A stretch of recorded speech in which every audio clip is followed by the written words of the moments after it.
aussi de l'association SECO. Donc on est venu cet après-midi vous voir, pas pour que ce soit des questions-réponses, mais que vous nous racontez sous forme de conte un peu tout ce que vous savez sur le Mali, l'occasion de l'anniversaire de l'indépendance qui arrive très bientôt, le 22 septembre 2019. Donc c'est dans ce cadre-là qu'on est venu vous rendre visite, une visite de courtoisie. Merci. Et on vous remercie déjà de l'accueil et de votre disponibilité C'est moi que vous remercie. cet événement. Et puis voilà, je vous donne la parole. D'accord, merci beaucoup, Monsieur Diombana. J'ai dit, on va commencer d'abord par le nom de Allah subhanahu wa ta'ala,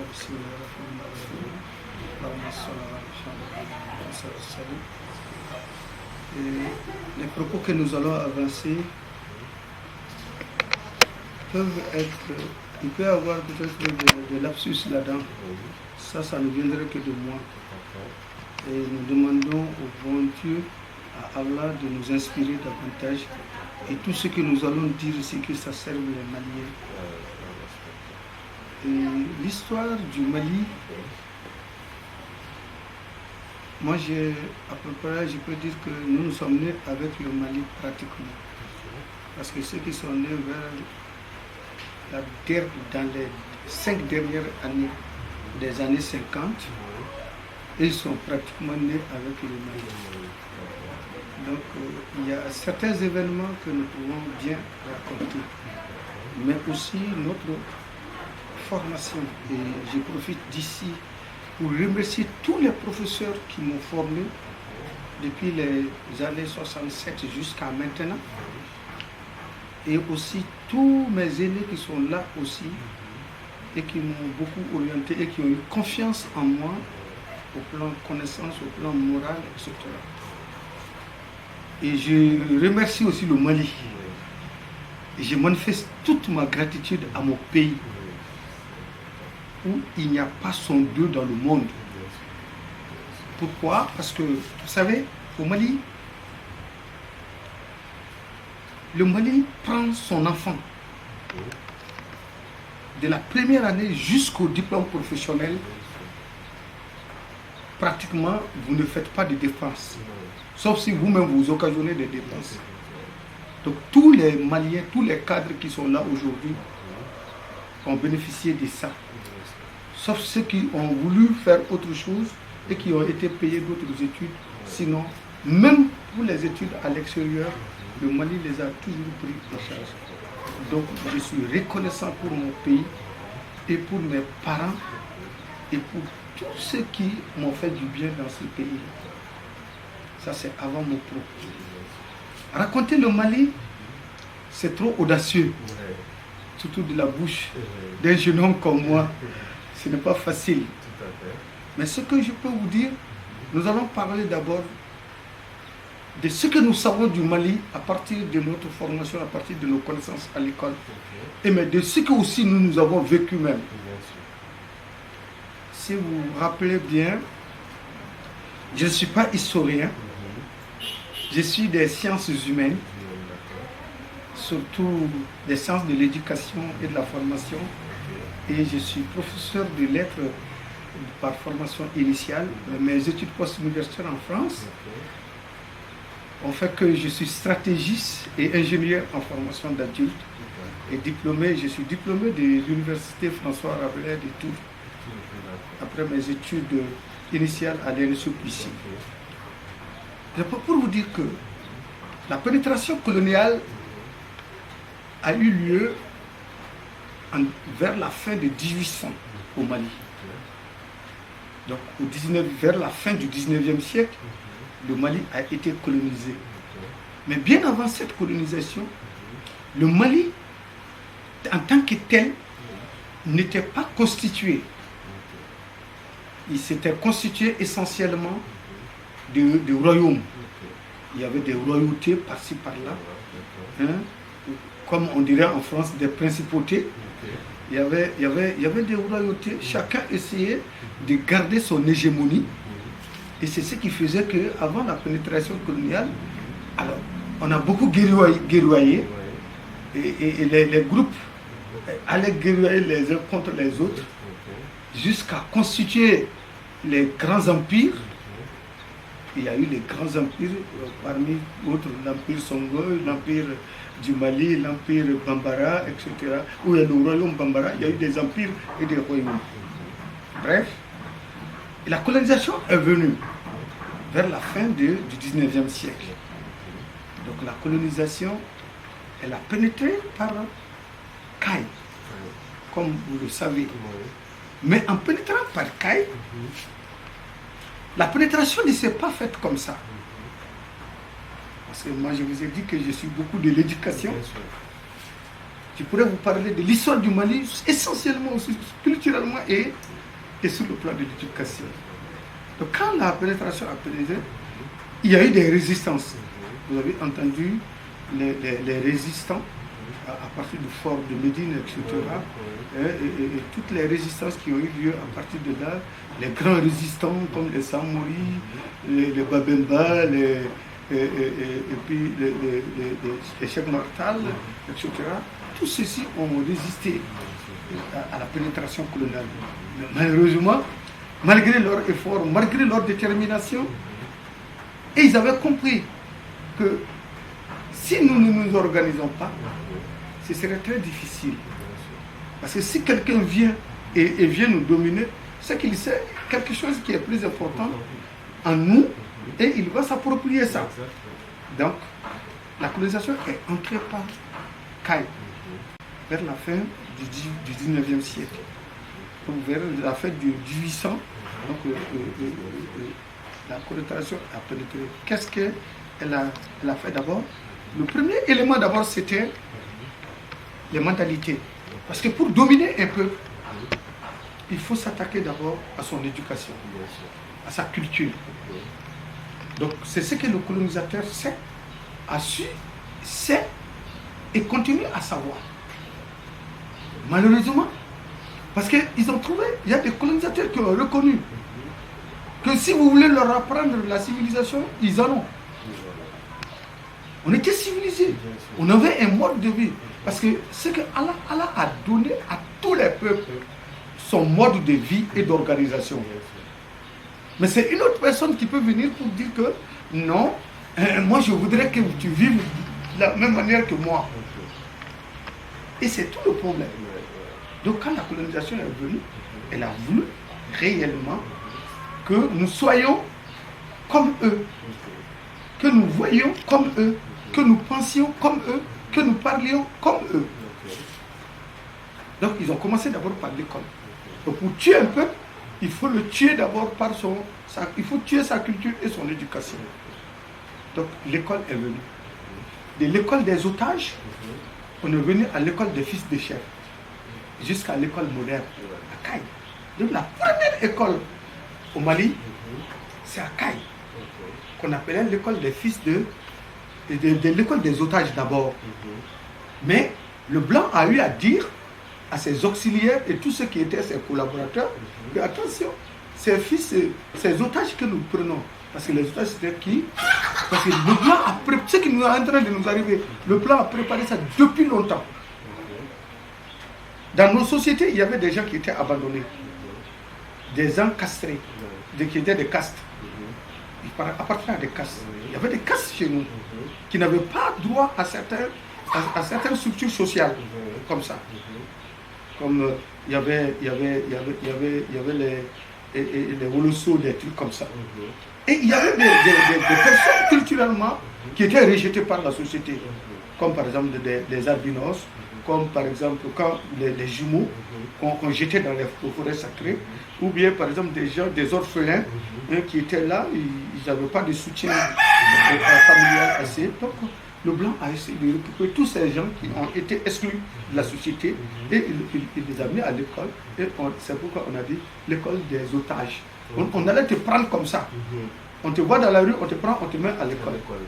Maintenant, le blanc a commencé à dire à ses auxiliaires que attention, ces fils ces otages que nous sommes en train de former, si vous n'envoyez pas, vous qui êtes des chefs de canton ou des interprètes et autres là, si vous n'envoyez pas vos enfants à l'école, Que le jour où nous ne serons pas là, ce sont vos esclaves ou autres là qui vont vous commander. Donc, c'est pourquoi maintenant, les auxiliaires, les chefs de canton qui travaillaient avec le blanc et le colonisateur, ont commencé à amener leurs enfants à l'école. Et maintenant, comme ils sont devenus nombreux, on a appelé l'école là maintenant l'école des fils de chefs. Donc, cette école des fils de chefs, tu vas voir que tous les premiers intellectuels sont des fils de chefs. Soit des gens de caste ou des gens exclus de la société et qui sont là et qui a amené certains problèmes politiques. Parce que toi, tu ne peux pas accepter dans notre société que, par exemple, le fils de ton captif aille s'asseoir à la même table que toi et parle du même ton que toi. C'était inadmissible dans notre pays. C'est pourquoi il y a eu des affrontements politiques terribles dont le fond n'a pas toujours été revenu aux gens. Regardez par exemple même l'histoire des royaumes. On vous dit souvent que l'histoire du Mali est faite d'humiliation. Excusez-moi du terme. Quand on dit Damozon, aye samanya basi chonko, aya ketan, aya muso keta ka malo. Bon, cette politique de la honte là, moi je suis pas du tout d'accord avec ça. Parce que quoi qu'il en soit, quel qu'en soit l'homme, nous sommes tous positifs et négatifs d'une manière ou d'une autre. Mais ce qu'il faut voir en l'homme, c'est son aspect positif. Donc quand le blanc le colonisateur est entré, a fait sa pénétration, le colonisateur est venu progressivement. L'école a évolué aussi en même temps. Parce que pour mieux tuer un peuple, c'est ce que je vous ai dit. Donc cette progression-là, avec l'école, donc on est arrivé maintenant jusqu'à amener les premiers intellectuels. Ils ont créé l'école William Ponty et les premiers élèves ont été à l'école William Ponty. Et à Dakar, il y avait parmi ceux-ci, il y a beaucoup de gens, mais les plus connus sont généralement les Modibo Keita là, et même par exemple le père de l'actuel président là, Ibeka, il a fait William Ponty, etc. Avec beaucoup d'autres gens qui ont fait William Ponty. Bon, mais ils ont continué toujours, le colonisateur a continué à s'installer réellement, mais il y a eu des résistances à l'intérieur, comme à Ségou, comme vous connaissez par exemple, comme à Bélédougou, à Koumbi, Koumbi Diossé qui s'est beaucoup opposé à eux. Il y a eu des révoltes, comme chez les Bobos, comme à Bélédougou, et il y a eu des résistances à Sikasso, par exemple. Donc il y a eu toutes ces résistances à Ségou, etc. Mais ce sont les canaux qui ont toujours fait. Et souvent, dans ces processus-là, on nous a toujours opposés. Et on a fait certains des bons samaritains et d'autres les plus mauvais. Donc, quand on classe un peuple comme ça, vous êtes les bons, vous êtes les mauvais, vous êtes nos amis, et ceux-là, ce sont nos ennemis. Vous voyez comment psychologiquement les gens peuvent aller. Donc jusqu'à ce que maintenant, quand le blanc est venu, il a fait après plus d'un demi-siècle des règnes avec toutes ces formes de violence, d'exploitation.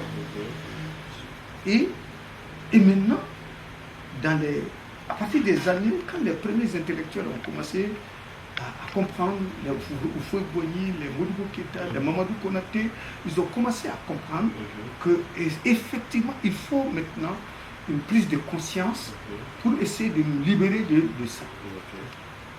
Donc, vous savez, je ne vais pas aller trop loin, parce qu'il y a eu les deux guerres mondiales. La première guerre mondiale, la deuxième guerre mondiale, donc qui a fait des éveils de conscience. Et le noir, ayant combattu aux côtés du blanc en Europe, dans le froid, et nous croyons que le blanc était indigne. Parce que je fais faire en bas, il au terme de l'ami.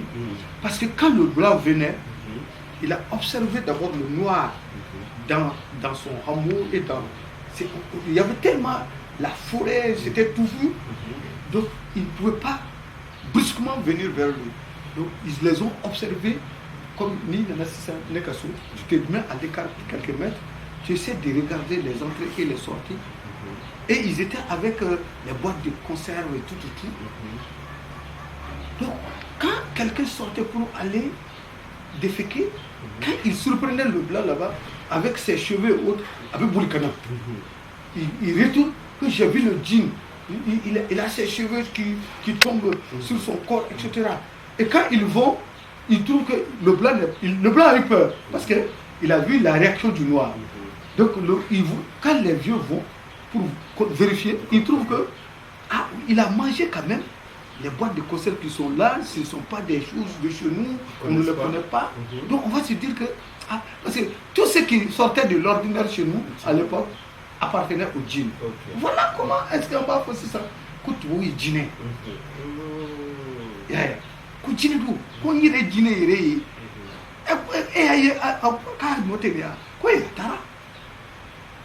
Est-ce que vous voyez? Donc c'est ce mythe-là qui s'est installé en nous.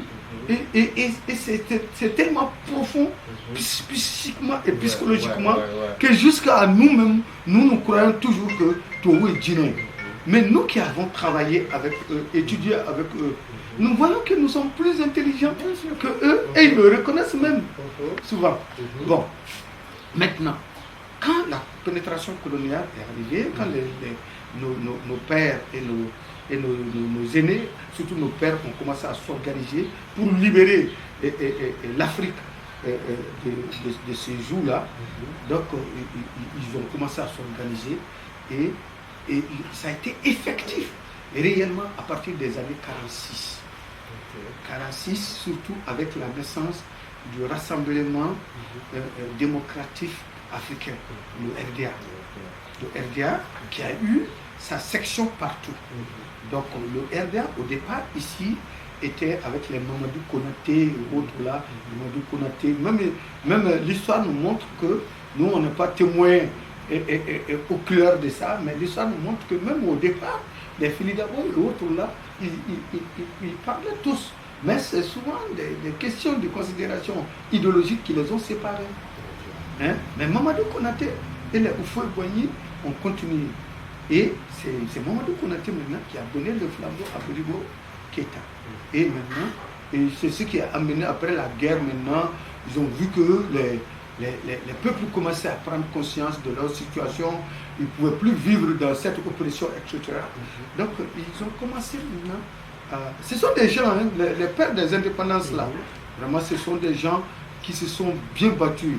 J'ai oublié, sinon on allait faire l'émission dans la salle de notre association, l'association pour la promotion des idoles des pères des indépendances africaines. On a toutes les photos des acteurs des indépendances. Mais c'est pas grave.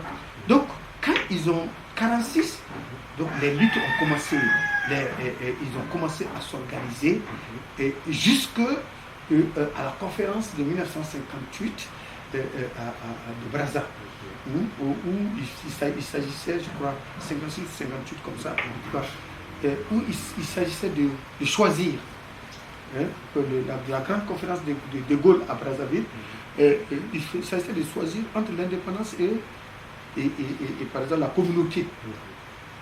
C'est Sékou seul qui a dit qu'il prend l'indépendance. Qu'il veut l'indépendance. Donc c'est sur le champ là-bas. Donc les autres étaient un peu hésitants. Et il y en a qui ont voulu la communauté, etc. Donc tu as vu déjà la division, ça arrive. Bref, donc on a continué, ils ont continué à se battre, les syndicats se sont organisés et pour essayer de se battre, pour se libérer de cette oppression et de cette domination. Jusque maintenant, à partir des années 56, 58, 59, les premières indépendances ont commencé. Et les indépendances ont été une vague à partir des années 1960. Donc, comme vous le savez tous, hein, donc, nous, on était tout petits en ce moment, parce que quelqu'un qui n'avait que 4 ou 5 ans en ce moment, ou bien qui avait que 2 ans, 3 ans en ce moment, il ne peut pas trop raconter, il voit seulement. Mais avec les années d'indépendance, pour le Mali d'abord, parce que c'est ce qui nous concerne, donc il y a eu la fédération. Donc les Modibo, tout, avec les Ndiaye et tous les hommes politiques du Sénégal et du Mali ont voulu faire une fédération. Mais cette fédération concernait d'abord même, il y avait une fédération qui avait été tentée d'abord Guinée, Ghana, Mali, et ils avaient voulu faire une grande fédération comme ça, mais ça n'a pas marché. Mais c'est le Sénégal et le Soudan français, parce que nous, on nous appelait Soudan français. Le colonisateur a commencé à nous appeler Soudan français.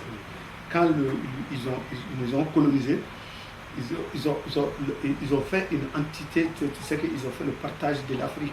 Et ils ont fait des frontières qui nous divisent davantage au lieu de nous limiter. Donc notre entité a été appelée le Soudan français, puisqu'il y avait un Soudan anglais. On nous a appelé le Soudan français. Donc le Soudan français et le Sénégal ont essayé de faire une fédération. Parce que tout le monde connaît l'issue de ça. Hein? Ça avait bien démarré. Le président était notre père, son Excellence Feu Modibo Keïta. Et ils ont bien travaillé. Et on rend hommage aussi à Mamadou Konaté, qui ont été les grands acteurs de ça. Mais c'est Modibo qui réellement a continué avec ce flambeau-là. Et ça avait marché. Mais puisque c'est... Et imaginez-vous, le Sénégal et le Mali unis. Imaginez-vous ce que ça pouvait donner. Donc, le colonisateur a tout fait. Notre colonisateur, il ne faut pas se leurrer, c'est la France. Il a tout fait parce qu'il y a des textes. Jusqu'à présent, on ne montre pas ça. Mais il y a un texte que j'ai vu aujourd'hui, ils l'ont montré. Et je vais vous lire ça. Qu'ils ont laissé ça. Et ce qu'ils pensent de nous, je pourrais vous donner le texte, vous allez photocopier. Donc, quand on a commencé à faire ça, le président c'était Modibo, ils sont bien organisés, les drapeaux et tout. Paf. Ils ont monté les Senghor et autres là contre, et la fédération a éclaté. Et quand la fédération a éclaté, nos dirigeants même ont failli être emprisonnés là-bas. S'ils ne l'ont pas été même. Ils l'ont été, mais ça n'a pas été de longue durée. Donc quand ils sont venus, c'est au lycée technique actuel, qui était l'une des écoles coloniales aussi, comme le lycée Askia qu'on appelait le lycée Terrasson de Fougères. Donc le lycée technique, jusqu'à présent la grande salle là est là-bas, on appelle ça la salle de l'indépendance. Donc c'est là-bas qu'ils sont venus proclamer l'indépendance du Soudan et avec comme nom le Mali.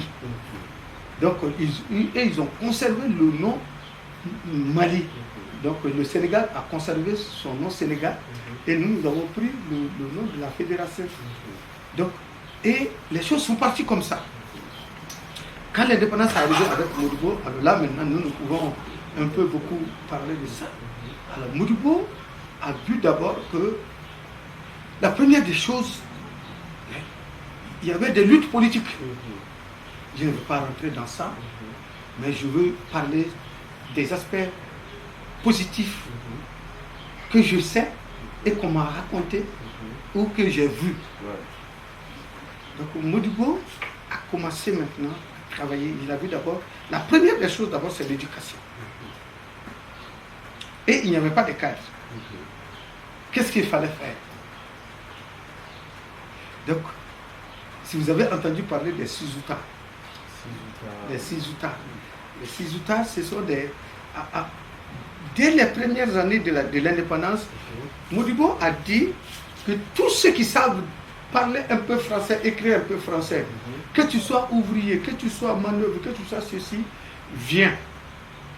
On va te former et vous allez être les enseignants. Ce sont ces oustars-là qui ont été nos premiers instituteurs et nos premiers maîtres des années d'indépendance. Donc c'est eux-là. Vous savez, c'est des maîtres, c'est l'esprit patriotique, c'est le don de soi, l'esprit sacerdoce qui les animait et quitte à ne rien avoir. Vous voyez mon salon, hein? Vous voyez, tout ce que vous entendez de moi, quand vous voyez mon salon, ce serait ailleurs, vous allez être dans le luxe insolent. Mais non, c'est pas ça.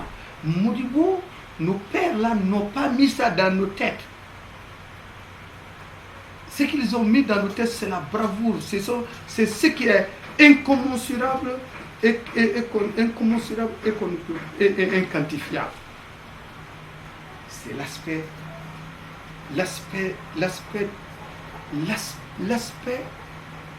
je peux dire, l'aspect non matériel de l'homme que nous avons appris. Et c'est la bravoure, c'est le don de soi, le respect des parents, c'est donner pour la communauté. Nous, on est nés avec ça. Moi, je peux vous dire, en parenthèse, que savoir que l'argent, c'est quelque chose même. C'est en 1989, quand j'ai dit tout près là, vous allez être très. En 1989, tout près, que moi j'ai su que l'argent était un élément de la vie. L'argent, en tant que richesse là. Nous n'avons jamais appris ça comme une richesse. Parce que même dans nos sociétés, vous le dire, hein, dans nos sociétés, le riche se cachait. Quand tu avais un peu de richesse, tu te cachais. Tu ne voulais même pas montrer ça. L'exhibitionnisme là, avec la richesse là, c'est venu après, on va en parler tout de suite. Donc quand Modibo est venu, il a pris comme ça l'école. En tout cas, il a dit aussi que c'est l'éducation, mais aussi l'indépendance aussi, c'est l'industrialisation. C'est le travail. Si vous voyez la chanson des pionniers,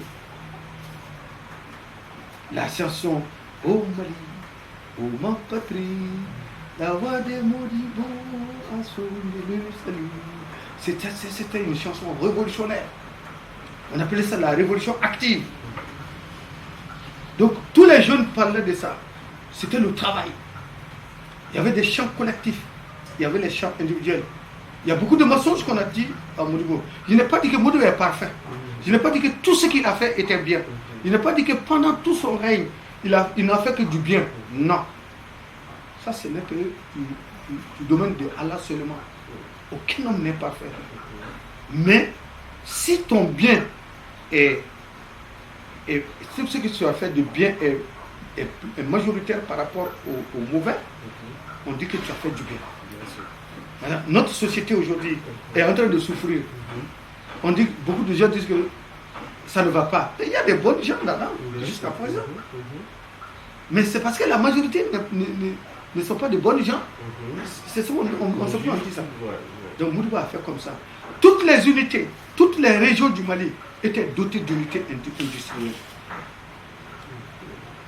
Il y avait la Sokoma. À Bamako ici, il y avait la Sokoma à Baguineda, la société de confiserie du Mali, qui transformait les tomates et tout ce qui est confiserie. On avait tout ça ici. Et les produits de cueillette de la brousse, on était entre le jus de tamarin et tout. Il y avait Made in Mali, il y avait tout ça là. Tout ça c'était à Baguineda. Il y avait les usines pour les ustensiles de cuisine. Il y avait ça qui était dirigé par les Chinois. Il y avait les usines pour la tamali, pour les chaussures et autres là. Tous les élèves portaient la même tenue et étaient habillés et portaient les chaussures de la tamali. 7 ans. Au moins en 7 ans. Bon, il y en a qui diront 8 ans parce qu'ils n'ont pas fait les 8 ans. Parce qu'on a fait le coup d'État à 2 mois de ces 8 ans. Donc en 8 ans alors, voilà, il a doté le Mali de tout. Il y avait la Sokora. Vous avez entendu parler de la sommière. Ce que tu achetais ici, là, si tu achetais quelque chose ici à 100 francs à Bamako, tu achetais la même chose à Kidal à 100 francs. Nous, dans notre tête, il n'y avait pas des histoires de nord, centre et sud là. Non, non, non. Tout ça, ce sont des manières des anciens colonisateurs ou bien des lobbies occidentaux pour nous diviser. Donc Modibo a continué comme ça. On a commencé à mentir. Bon, il a fait une milice qui faisait aussi des excès. Bon, donc je crois que les ennemis ont profité de ça et pour lui faire un coup de tas en montant des mensonges, etc. Et quand Modibo est parti, là nous avons vu Moussa. Alors là, le Mali a commencé à plonger. En 1968, ce pays-là qui était respecté, vous savez qu'au plan connaissance, au plan comportement, demandez aux gens de l'Afrique centrale ou partout dans le monde, les gens n'hésitaient pas à confier aux Maliens à l'extérieur des millions et des milliards, la clé de leur coffre, parce que nous étions des exemples d'honnêteté, de dignité, de sincérité, etc.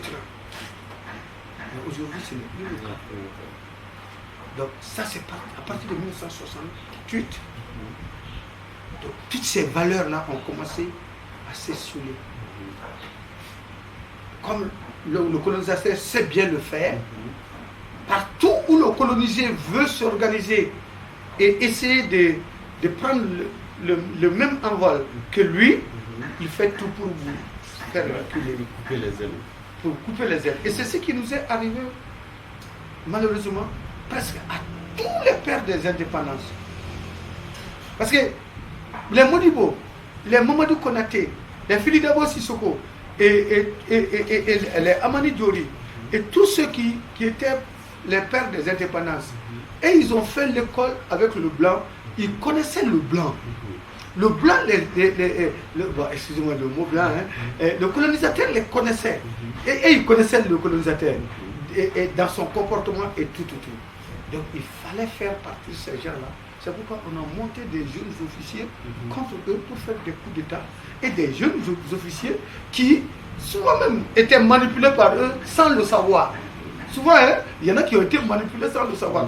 Moi, je peux dire aujourd'hui, Moussa Traoré a été manipulé par la France sans le savoir. Mais quand il a commencé à comprendre, plus de 20 ans, la France, avec le sommet de la Baule, c'est à partir du sommet de la Baule que Moussa Traoré a commencé à réellement compris la France.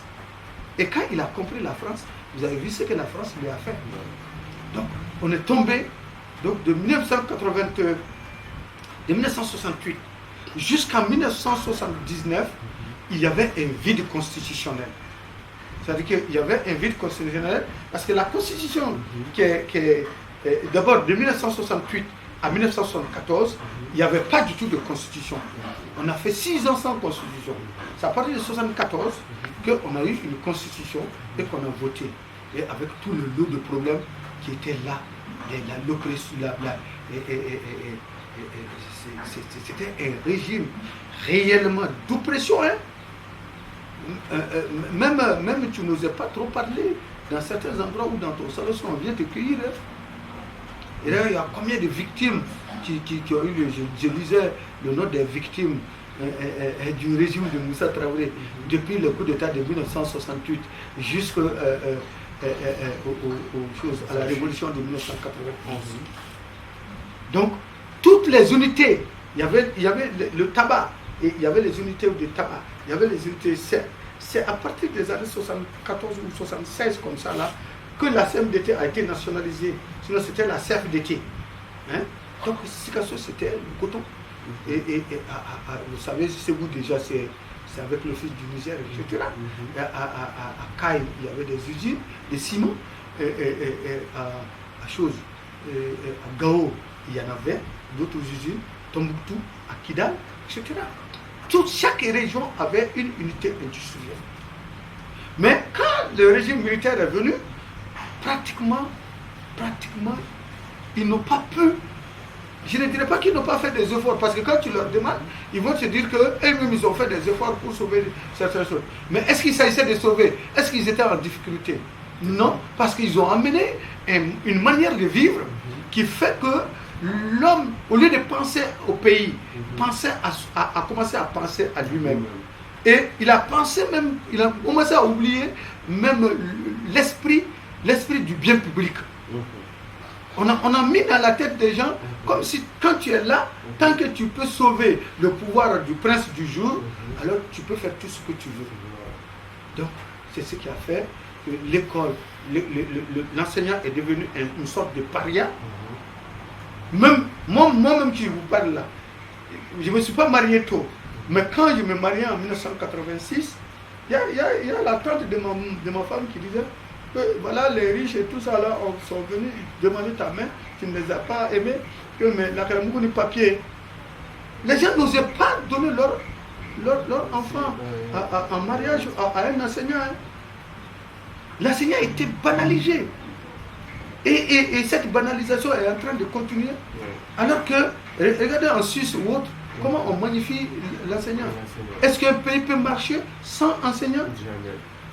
Tous ceux qui sont en train de parler ou bien d'essayer de faire quoi que ce soit aux enseignants, ce sont les enseignants d'abord, avant qu'ils ne soient ça. Donc, le Mali est allé comme ça. Je peux dire, avec le régime militaire, il est allé à volo. Alors que nous, on a vu, ces régimes étaient venus pour faire 6 mois.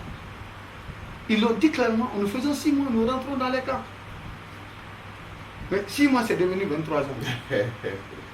Donc, avec son lot d'oppression, son lot de crimes, son lot de victimes, etc. Et vous avez vu, le régime militaire a été émaillé de grèves et de mouvements sociaux.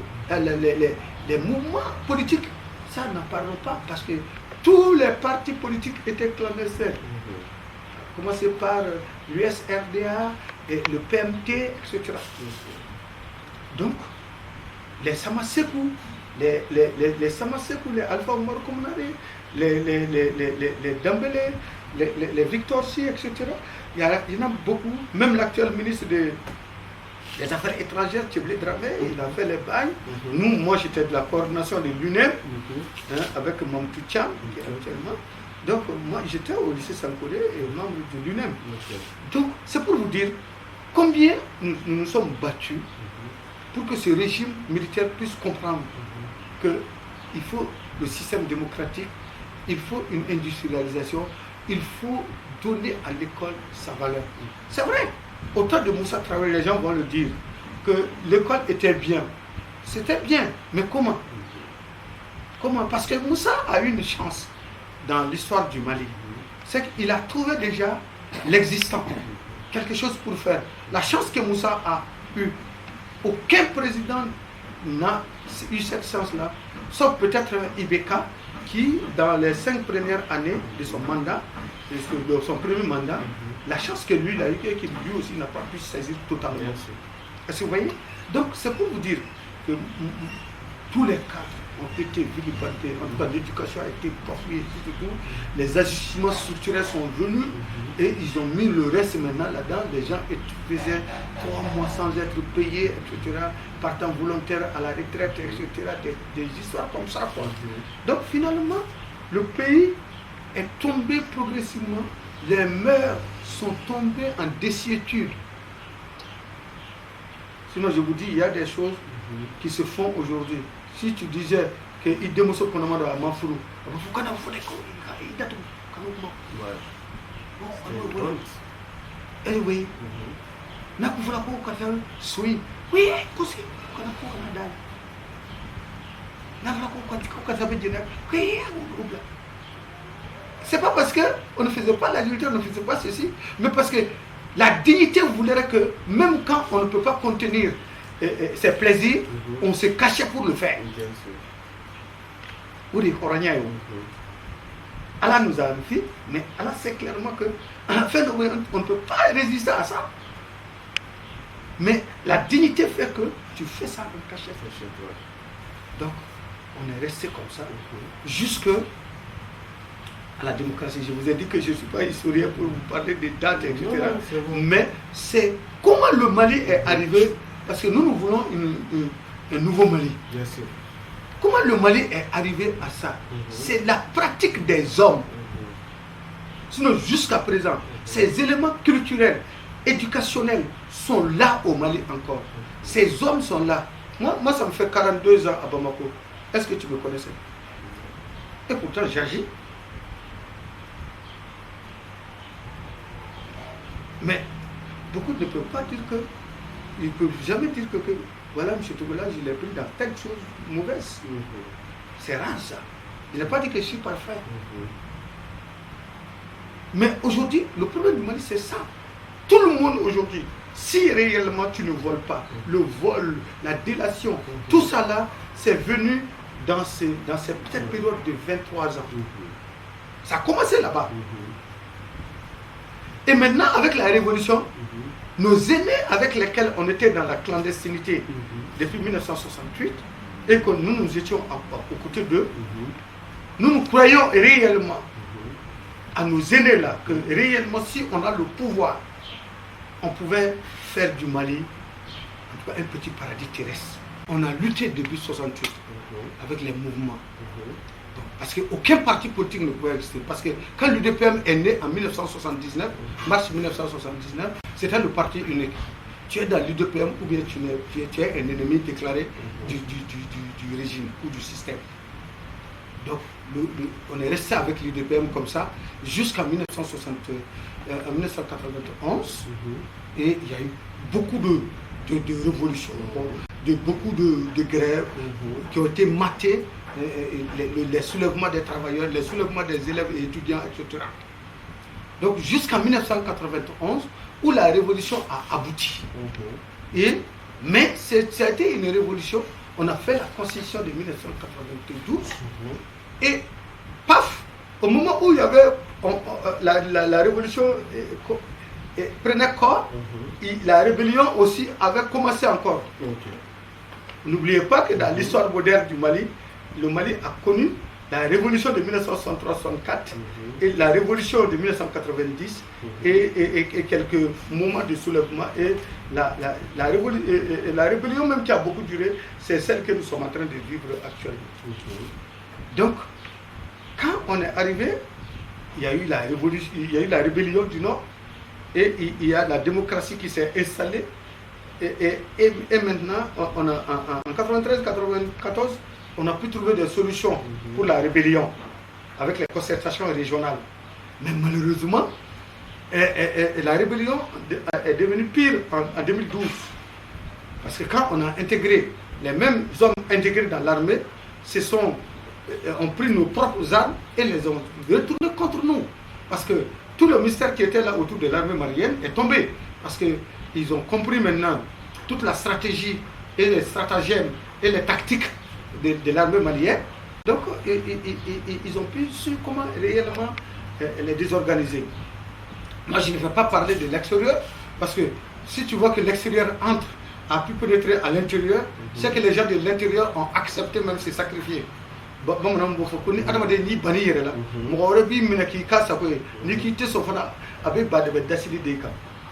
Donc, avec la révolution, vraiment, je peux vous dire que vos internautes ou bien vos téléspectateurs et tout m'excusent, il faut dire que les démocrates ont échoué.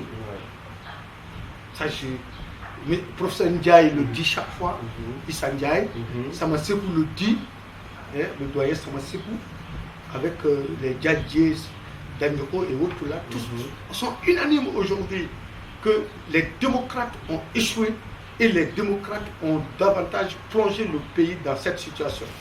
Parce qu'avec la démocratie maintenant, il y a eu le pluralisme. Il y a eu le pluralisme, mais on ne s'est plus intéressé. C'était une sorte de libéralisme. Parce que quand vous dites la démocratie, le système économique qui convient, c'est le système libéral, l'économie libérale. Donc, les libertés sont lâchées, mais ne sont pas canalisées. Il ne faut plus canaliser les libertés. Et maintenant, c'est devenu, notre démocratie est devenue comme une sorte d'anarchie. Le pays est tombé. Et maintenant, c'est devenu le vol, la tricherie. Si tu ne sais pas voler aujourd'hui dans le Mali actuel, bon, tu n'es rien. Si tu ne peux pas faire la délation, il faut manger seulement. Excusez-moi du terme. Hein? C'est les médiocres qui sont beaucoup plus appréciés aujourd'hui que les excellents. Exactement. Donc la démocratie a amené ça. Parce que, regardez par exemple cette spéculation foncière effrénée. C'est les démocrates qui ont amené ça. La course effrénée à l'argent sale, c'est la démocratie. La chute des mœurs et la chute de l'école. Comment vous pouvez comprendre que des enseignants au sommet de l'État ne puissent pas redresser l'école et même mettre les enseignants dans les conditions maximum pour mieux faire travailler le pays? Donc voilà. Donc avec la démocratie maintenant, Alpha est venu, il a tenté, lui-même à son départ, il a reconnu que beaucoup de choses qu'il avait voulu n'ont pas pu se faire, il n'a pas pu maîtriser pas mal de choses. Quand ATT est venu encore, alors là, c'était le clou. Parce que moi-même, j'étais acteur de l'avènement même de ATT au pouvoir. Et tout ce que on s'est dit confidentiellement, le président n'a pas pu le faire. Parce que tellement que les gens sont avides d'argent et autres là, ils viennent prendre le leader en otage, ou bien le responsable en otage. Bon, c'est pourquoi vous allez remarquer qu'avec ATT, ça a été pire parce que tout simplement, lui-même, ceux-là avec lesquels il a eu le pouvoir, les frérots ou bien les opportunistes ont tout fait pour les écarter de lui. Et finalement, c'était devenu une sorte de pilotage à vue. Et le pays l'a échappé, la rébellion a éclaté. Et maintenant, parce que l'impunité s'est installée, comment des gens peuvent, même au temps de Moussa, tu ne pouvais pas oser voler 1 million, tu allais en prison. 1 million, tu allais en prison. Mais aujourd'hui, on prend des milliards. On détourne les terres. Il ne faut même pas aller au tribunal maintenant. L'école aussi est en train de peiner. Le système tient aujourd'hui à l'enseignement secondaire. Jusqu'à présent, ils ne sont pas parvenus à détruire totalement l'enseignement secondaire. Sinon, le jour où ils parviendront à détruire l'enseignement secondaire, c'est fini. Et regarde, aujourd'hui, le privé est privilégié par rapport à ça. Mais regarde, dans un pays où réellement l'État n'est pas assez fort dans son éducation et ne fait pas face à ça, c'est grave. Et vous savez que c'est dû à quoi? Quand nous disons ça, les gens me disent que ceci, c'est la profession. Je dis non. Il faut voir seulement la trempe de Modibo Keïta. Modibo Keïta est né et grandi ici.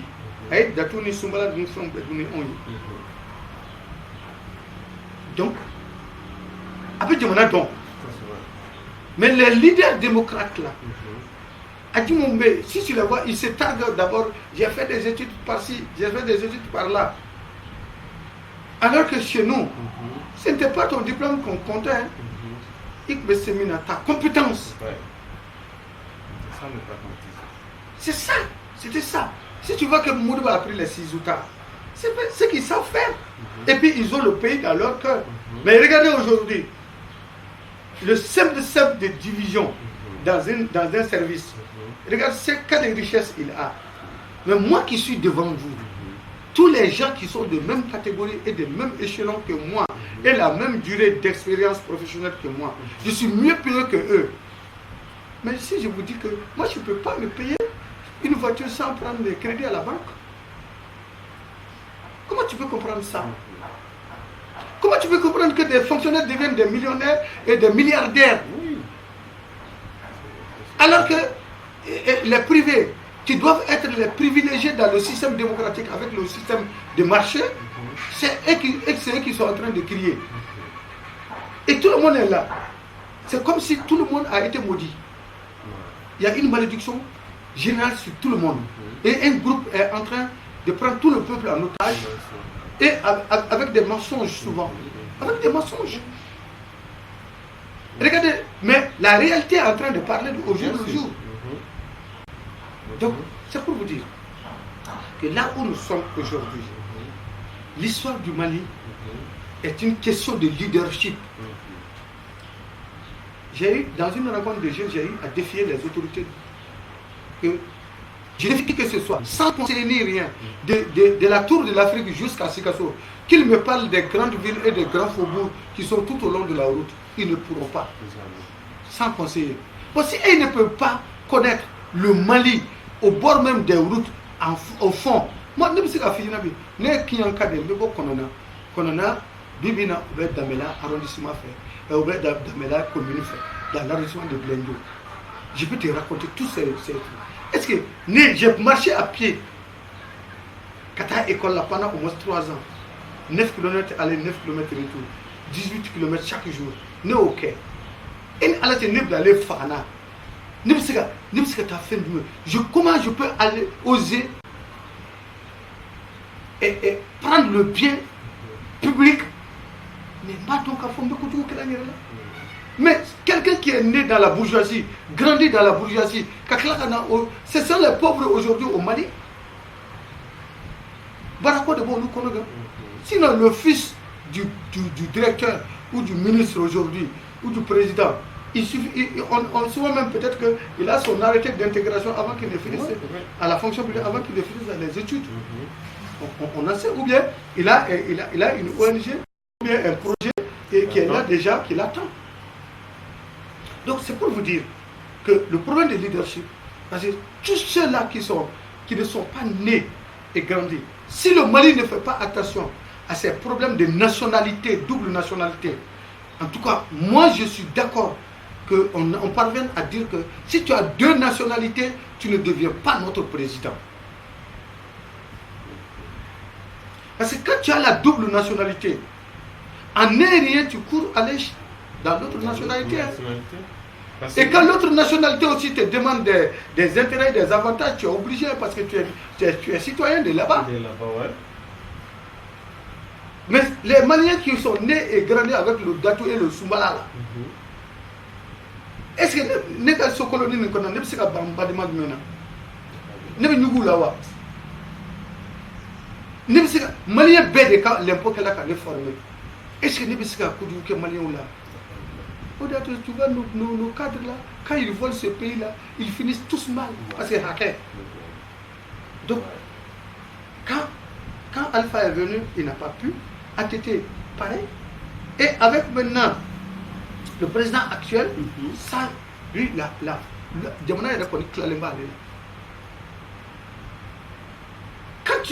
quand il vous parle, les discours qu'il vous tient, tu vois, mais nous vivons dans la réalité. Nous écoutons les gens.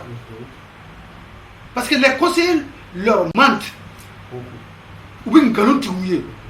Ou bien il ma président Ibeka. Ala chancer min dama. Akusika mali bon no bela. Son premier mandat il suffit à nga photo ou anti fait. Mali bek me wuli ka ko anti fait. En tout fait. N'allez connu que fait fort. Mais à mon malien savo kapile de. Ay mu savo ka arebo do. Ou bundo ba arebo. Mais il ne peut pas nous empêcher de le dire. Hein? Parce qu'on doit là. Mais Amadana Fa. Mais quand on le voit, on lui parle hypocritement, lui-même ne comprend pas. Tout le monde est hypocrite au Mali aujourd'hui. Tout le monde, sans être. Tout le monde dit que ça ne va pas, mais quand on voit le président, c'est faux. C'est faux. Le pays est à volo. Et regardez par exemple, prends tous les secteurs. De 1968 à maintenant, tous les secteurs, éducation, économie, finance, santé, agriculture, ils sont en train de faire semblant de vivre. Des milliards viennent, on annonce à la radio, à la télé, mais quand tu essaies de voir, sur les papiers, tu vois que c'est bien dépensé, mais quand tu vois la manifestation sur le terrain, tu te demandes où c'est parti. Mais est-ce qu'on peut aller comme ça? C'est ce qui fait que alors, les bailleurs de fonds, nous sommes devenus les objets des bailleurs de fonds. Ah, donc, Nita fait un broto, il va en savoir. Et voilà, le pays est tombé dans ça. pas la faute des démocrates. Ouais. Donc aujourd'hui, on est en train de se battre. Notre pays est en difficulté, mais on n'est pas pessimiste. On est en train de se battre pour que cette indépendance soit réelle. On n'a pas dit qu'on est contre le français ou ceci ou cela, mais moi, par exemple, le temps que j'ai fait en France, ils ont pu m'admirer.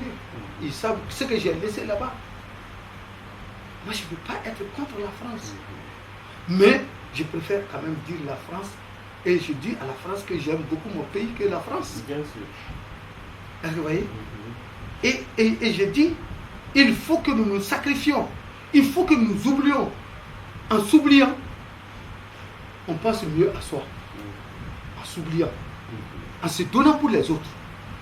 Je vous jure, moi je suis convaincu de ça. Si tout le monde se donnait pour la cause du Mali, tout le monde allait être heureux.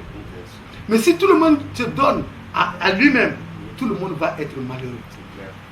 Donc c'est sur ces tons-là que je voudrais achever, qui peuvent permettre quand même, parce que raconter l'histoire du Mali aujourd'hui, ce n'est pas les dates historiques là. C'est les éléments culturels dont nous avons besoin, que nous avons perdus.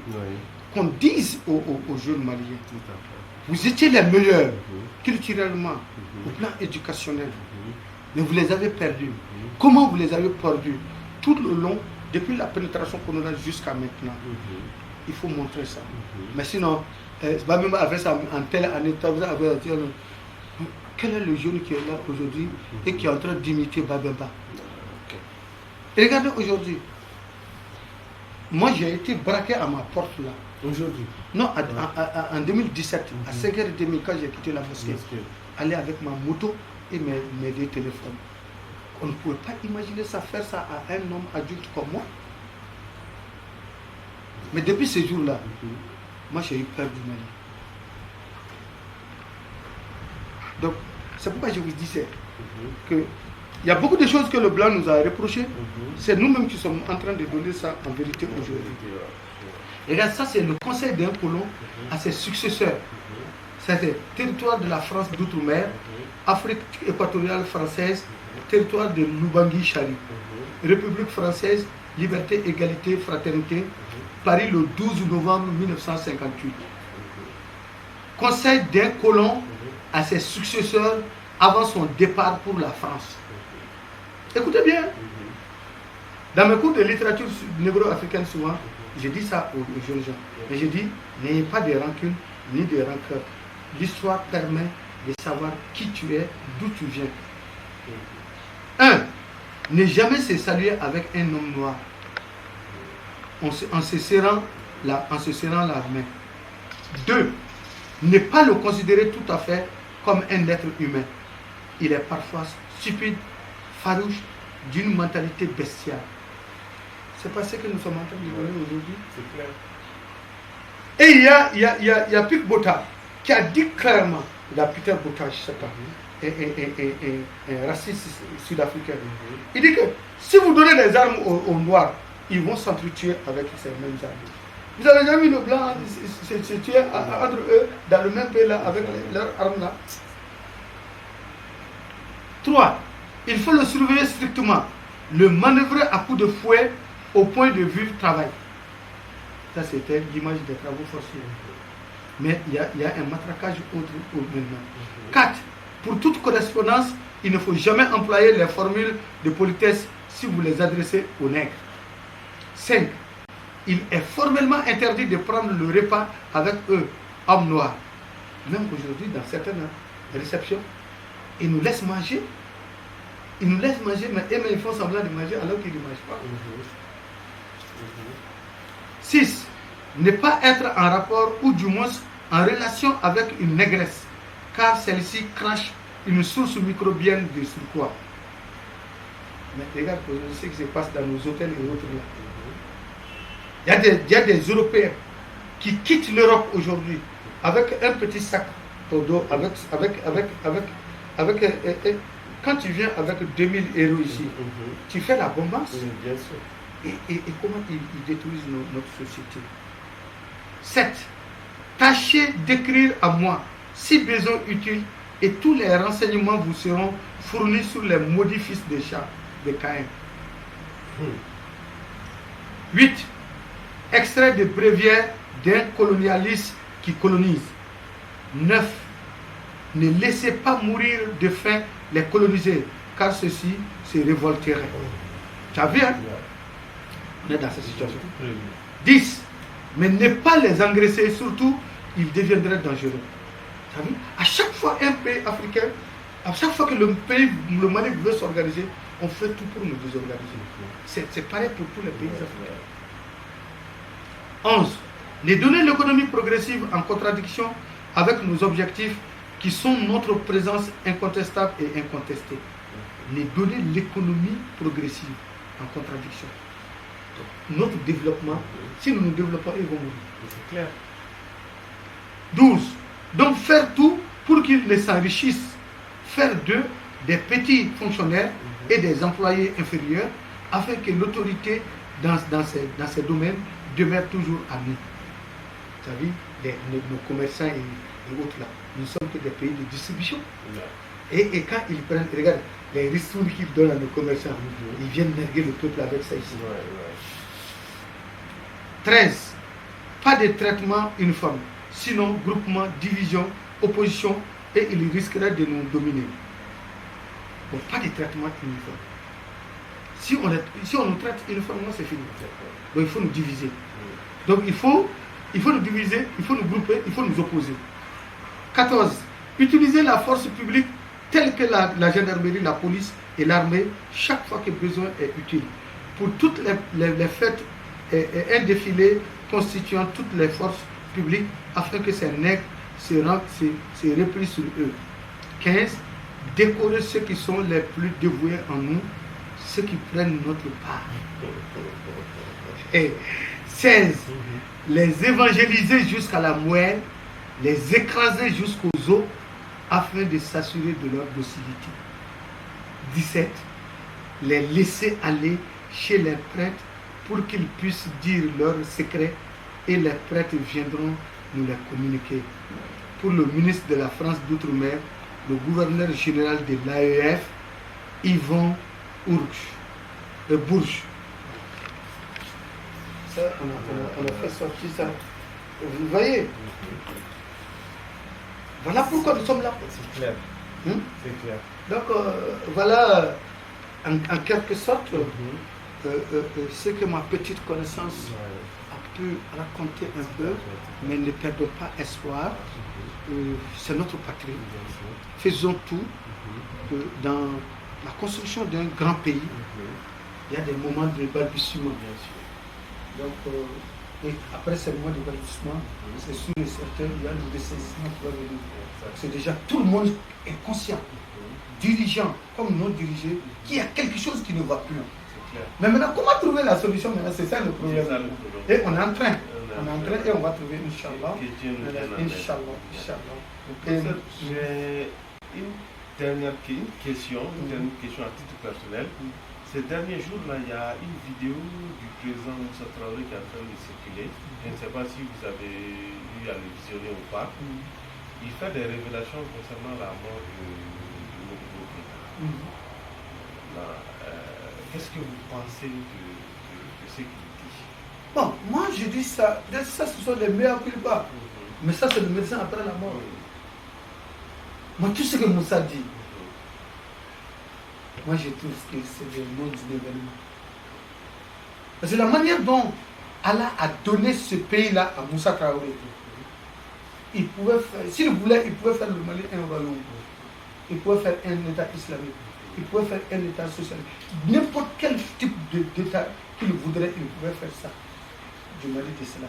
Parce que d'abord, on n'était pas nombreux. Moi, je me rappelle encore en 1972 ou 73, 74, on n'était que 3 millions et quelques. Tout le Mali, 3 millions et quelques. Mais imaginez-vous, quelqu'un qui a 3 millions et quelques, avec un territoire aussi vaste, tout le monde le craignait. Sinon même avoir peur de lui. Tout ce qu'il disait se faisait à la minute. Ce monsieur a eu toutes les chances. Mais il va dire que la mort de Modibo. Mais et les Yoro Diakité et autres là, comment ils sont morts? Qu'est-ce qu'il a dit? Mais moi j'ai dit que ça là, vraiment je ne rentre pas dans ça. En tout cas, s'ils peuvent contribuer, aider les pouvoirs de maintenant et les jeunes aujourd'hui à avoir les idées essentielles, les voies et moyens de sortie de crise pour que nous allions de l'avant. Peut-être les événements historiques passés là déjà par lui et par les autres là, vraiment en mal, nous voulons pardonner. Mais au moment où il pouvait nous dire pourquoi il n'a pas laissé Modibo, pourquoi il n'a pas libéré Modibo, alors que des gens, moi j'ai aussi cette histoire, des gens lui ont dit Modibo est malade, il faut le libérer. Parce qu'à l'époque, ils ont eu peur. Parce que s'ils libéraient Modibo, ils savaient que Modibo n'avait rien perdu de sa notoriété. Le fait même de l'arrêter et de l'emprisonner, ça lui avait donné plus de notoriété. Mais parce que lui, il sait maintenant, ceux-là qu'il avait monté, lui, il n'est plus avec eux et ils n'ont plus confiance en lui. C'est maintenant, il se permet de nous dire certaines choses. Moi, je trouve que ça, c'est un bon événement. Qu'est-ce que ça nous sert? S'il fait des révélations sur la mort de Modibo, qu'est-ce que ça nous donne? Qu'est-ce que ça nous donne? C'est pour nous distraire. C'est pour se faire une notoriété qu'il n'a pas. Mais Allah, Fama Bebeni, Allah Bebeta Kiti, Allah Nyakoro. Allah fait un Moussama en mot dit Mouroshima. Et peut-être Moussa a ces remords-là aujourd'hui. Même quand certains me disent que Moussa Kela Walidi a fait sinon, l'Arabie Saoudite lui a permis de créer les tribunaux islamiques là, à Caï, à Soubé, à Libye. Est-ce qu'à Kira Kakaya? Et qui l'en a empêché? Personne. Mais à Konfala, mon Malien, on en a. Non, mais qu'on vienne nous distraire avec des trucs comme ça, ça ce n'est pas l'essentiel pour nous. Nos amis de Kidal, Menaka, Taoudeni sont en train de souffrir de la nature. Nos amis de Tombouctou sont en train de souffrir. Moi, je n'aime pas le mot nord et sud et centre. Nous, on est habitués à Kidal, à Tombouctou, Gao. Ils sont dans... La nature ne les a pas favorisés. Comment faire maintenant pour que ceux-là soient favorisés avec déjà ce que Allah les a donné dans les sous-sols et autres? Comment faire que Sikasso encore puisse mieux produire encore et contribuer davantage à nourrir tout le Mali? Comment faire que Caille, avec ses sous-sols et autres là, nous puissions avoir le ciment ici un jour à 2000 francs ou à 3000 francs? Comment faire en sorte que nos engrais ne soient plus importés, mais qu'ils soient fabriqués ici et que ce soit nos opérateurs économiques même qui sont les vrais industriels? Comment faire que notre forêt et les produits de cueillette puissent avoir le label Mali? Comment faire que toutes les boissons qu'on nous ingurgite là, etc., que nous puissions faire ça? C'est ça aujourd'hui. Le Mali a besoin des Maliens qui se donnent âme et corps pour tous les Maliens. Parce que le Mali a besoin d'un Paul Kagame. Et j'ai dit, s'il s'agit d'un sacrifice humain pour le bonheur de tous les Maliens, moi, Seydou Tougoula, je suis prêt à être parmi les premiers à être égorgés pour que tous les Maliens aient ça. Je suis prêt, sincèrement. Dans les Dubesca, parce que ni here mana, mo ka dina ko tinya, ni here mana, mo ka adamadia tinya, ni here mana, mo tari jembe to comme na, tere ko mew, ni ay manga do be ali fa de duguya mi flene. Fa de yak me folo, mais akunte tan to no, ma ko nyo va, mais me fa akunna, o me fi nyana. Donc, mais que Moussa nous dise que Moro Salatu Komina, ça nous est égal. Parce que qu'ils nous disent comment Cabral est mort. Il a parlé de ça aussi dans la vidéo. Ah, moi je n'ai pas vu cette vidéo là. Si tu peux, je vais te donner mon truc, si tu peux m'envoyer. Voilà, je vais te l'envoyer. Je vais l'envoyer. Ils nous disent, mais pourquoi il ne l'a pas dit en son temps? Pourquoi il ne l'a pas dit? C'est eux qui ont tué. Il est au courant du fait de la mort de Modibo. À ce moment-là, moi j'étais en 8e, 9e comme ça. Donc, c'est pour te dire clairement que venez nous dire les circonstances de mort des gens. Qu'est-ce que ça fait dans le Mali actuel? Moi je ne vois pas. Parce que déjà, moi j'ai déjà accepté le sort qu'on a eu à faire à mes parents ou ceci, cela. Comme tous ceux qui ont été victimes du système. Moi j'ai fait 3 heures dans une seule classe. À cause de lui, Moussa. Parce que nous avons fait une revendication et tous ceux qui n'ont pas fait, ont boycotté le bac, on les a mis dans leur classe. Du lycée jusqu'à dans les écoles supérieures. Il faut demander seulement. Tous ceux qui étaient dans une classe en 1980, ils ont fait 80, 81 et 82. Dans la même classe. Lui, il pouvait sauver ces situations. Mais la rancœur et la haine les animait. Ce n'était pas l'esprit. C'est pourquoi dans notre société, on dit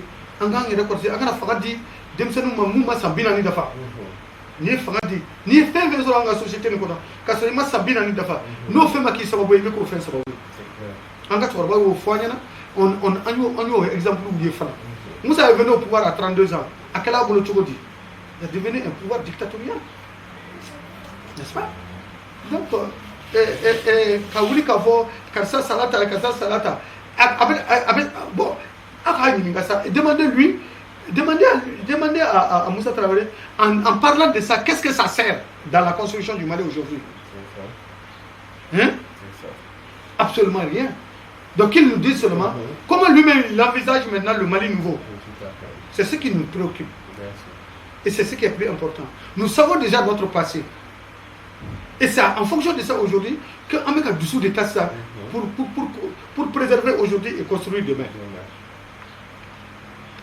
Et j'invite tous les jeunes qui vont nous regarder que vraiment, et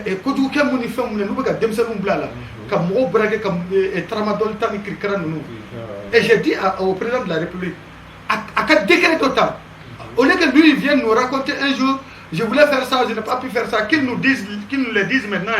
On ne va pas l'écouter. Regarde-moi, il y a combien de temps moi, je suis en train de lui demander par vidéo, par internet, à quel décret pour interdire le chicha. Regarde aujourd'hui, le Burkina n'a pas interdit les boissons en sachet là. Qu'est-ce qui peut nous... Au-delà de voilà, ce sont ces alcools-là qui sont en train de tuer notre jeunesse. On est importé qu'à votre Burkina qu'on a fait. Pourquoi nous, on ne peut pas faire autant? Et chicha nous fait tout le monde sait que ça a des conséquences néfastes sur l'organisme des jeunes. On est en train de détourner notre jeunesse. Même le fait de dire, un pays où il n'y a pas assez de population, et bien ils nous demandent pour ça. Si tu vois qu'on crée la Chine aujourd'hui, c'est qu'il y a des milliards là-bas. La Chine, que tu achètes ou pas chez les Chinois, on va acheter, on va manger. C'est clair. Donc moi, j'ai cette politique-là au départ, quand je n'avais pas compris, j'étais pour ça, mais je suis pour le fait si c'est le problème, politique de freinage en fait. Si ni problème nana, ni d'enchala, on met la solution sur le web. On va trouver la solution. C'est ça la source du développement. Regarde aujourd'hui. Quand tu n'es pas confronté à le problème, tu vas te développer comment? Regarde en France aujourd'hui. Pourquoi la France veut aujourd'hui une immigration choisie? C'est parce que la population est vieillissante. Donc il veut les jeunes intellectuels dynamiques. Nous, mais c'est fait dans quel là?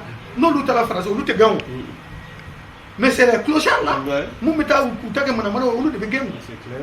Avec en France, en Europe et par-ci par-là. Donald Trump, les grands intellectuels qui sont là-bas, africains, à date donc c'est pour vous dire que vraiment, de grâce, Moussa Abessika, qu'est-ce qu'il est dans son remords, je suis entièrement d'accord. Parce que même si tu as justifié, il arrivera un moment où la réalité s'impose à toi et la vérité va s'imposer à toi. Peut-être qu'il est dans ces moments-là. Bon, si c'est dans ce sens-là, on lui concède ça. Mais Mibane à la tienne,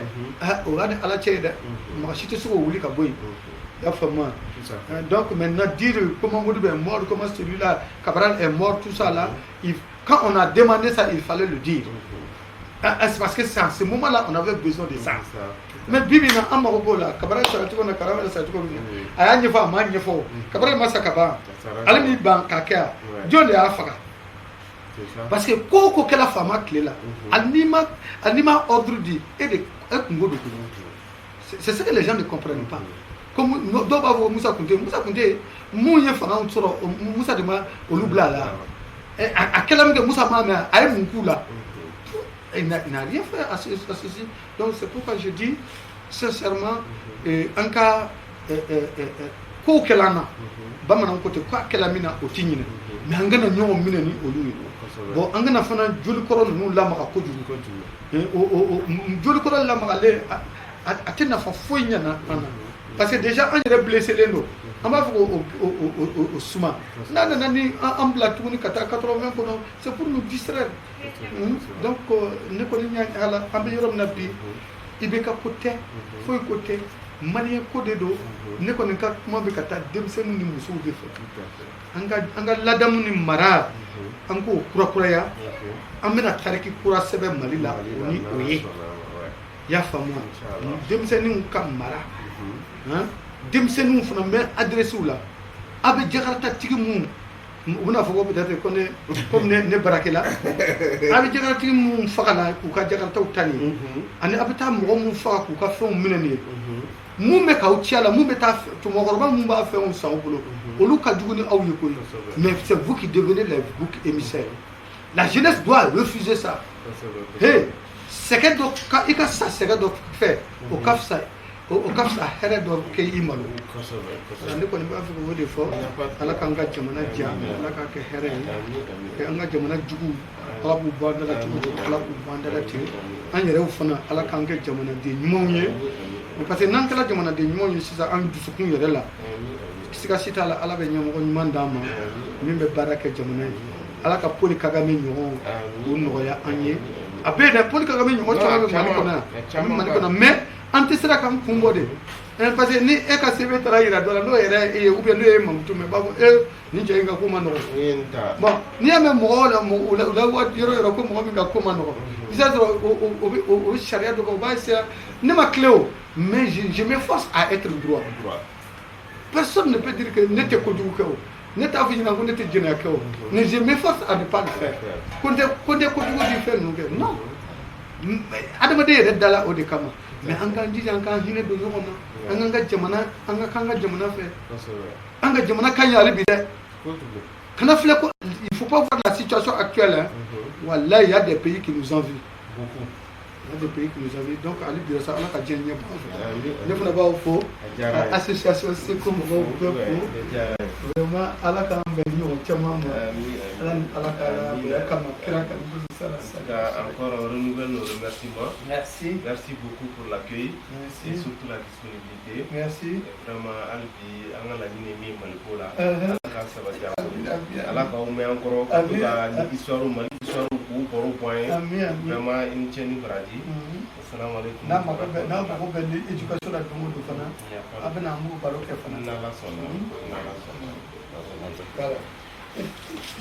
Merci.